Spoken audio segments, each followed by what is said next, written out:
Bon dia. Encara una altra cosa de Word. No, deia que estava i no estic.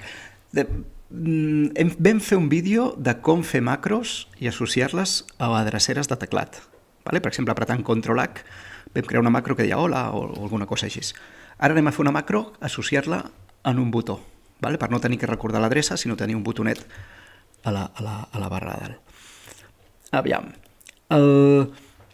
Tot això es pot configurar, es pot personalitzar. Jo recomano, si esteu aprenent, no remenar gaire aquestes coses, però es pot tot canviar de lloc, vale? Si de cas us ho explico en un altre vídeo. Ara simplement crearem un botonet amb una macro i el posarem aquí dalt, que també, tot això, els botons que faci servir ho puc tenir que es veixin o que no es veixin, vale? Puc tenir el de nuevo si obro documents sovint, abrir, vale? Els que faci servir sovint els puc tenir visibles i els que no els puc amagar. Coses que és molt probable que fos servir sovint o que hauríeu de fer servir sovint, desar. De fet, hi ha gent que s'aprèn l'adrecera i tot, Ctrl+G, o aquest per desfer, quan hi ha un error, tira enrere. Però ara anem a crear-ne un de nou aquí amb una macro. I ja posats us ensenyaré una altra cosa curiosa de les macros. Primer, anem a gravar la macro. Depenent de la versió del programa, la tindreu en una pestanya o en una altra. A la feina tenim una pestanya que posa desenvolupador. Jo aquí ho tinc a vista. Vista, macros. La qüestió, ho trobareu perquè busqueu fins trobar una que posi macros. I dintre de macro, desplego i apreto el de gravar macro.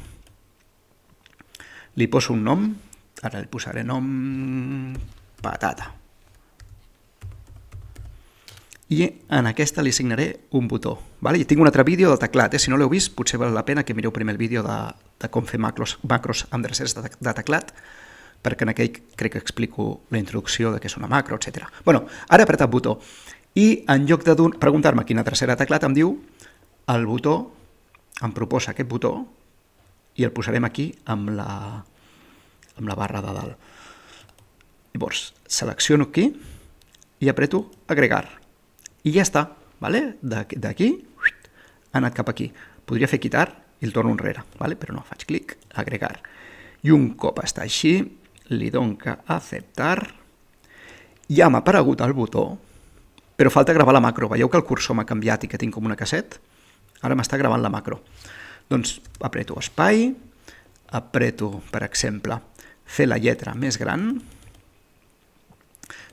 encara, i escric patata.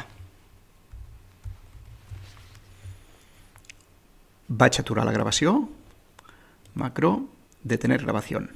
I ja està, ja he creat una macro que quan apreti aquest botó m'escriurà patates en lletres molt grans. Pam, patata. Cada cop que faig clic, planto una patata. Llavors, aquí hi ha una coseta, que és que quan he gravat la macro no m'he gravat dient que posi la mida tal, li he dit que fes la lletra més gran. Llavors, si ara aquí, que estic amb la lletra gran, torno a plantar una altra patata, epa! M'allunyo una mica de lo gran que ho ha fet.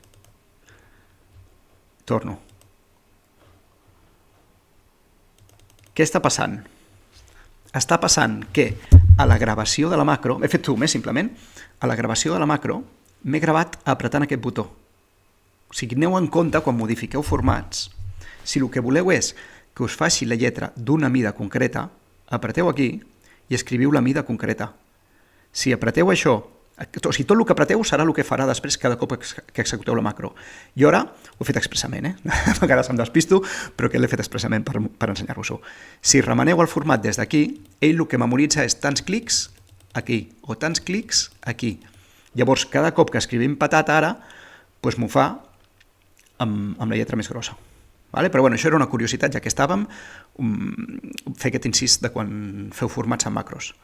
Però gravar ja ho vist. Igual, executar macro, fem aquí gravar macro, perdó, executar no, fem aquí gravar macro, trieu botó, li dieu que el botó baixi en aquest aquí dalt. Tot això es pot configurar. Jo recomano, en principi, no remenar gaire.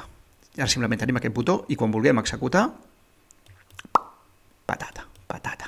I ara una lletra per pàgina. Vinga, doncs amb aquesta macro tan útil ens acomiadem i ens veiem en propers vídeos, segurament d'altres temes. Fins aviat.